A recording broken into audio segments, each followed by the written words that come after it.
Hello, welcome to Anu's life style. ఈరోజు evening snacks ఏం చేద్దాం అనుకుంటున్నాను. క్యాబేజీ ఉండింది. క్యాబేజీ బాగా తురిమేశాను. దాంట్లో కొంచెం కార్న్ఫ్లోర్ వేసాను, కొంచెం కారము, ఉప్పు తగినంత వేసుకున్నాం మన టేస్ట్కి సరిపడా, కొంచెం ధనియాల పొడి, అంతే. కొంచెం బియ్యపిండి వేసాను. వేసేసి బాగా కలిపేశాను. బాగా ముద్దలాగా వచ్చేసింది. మరి నీళ్ళు వేయని అవసరం లేదు. ఆ క్యాబేజీలో ఉన్న తడి ఇప్పుడు వేసేసి సరిపోతుంది. నేనైతే వాటర్ అసలు ఏమి వేయలేదు, అదే సరిపోయింది. బాగా వచ్చింది చూడండి ఎలా వచ్చిందో. ఇలా అంటే మనం బాల్స్ లాగా రావాలి. ఇలా బాల్స్ లాగా వస్తే చాలు. మనం వాటర్ వేయని అవసరం లేదు.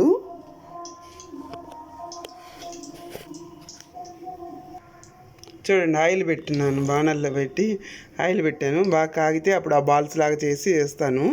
చూస్తుండండి, ఆయిల్ కాగుతూ ఉంది. చూడండి, చిన్న చిన్న బాల్స్ చేసుకొని ఆయిల్లో వేస్తున్నాను.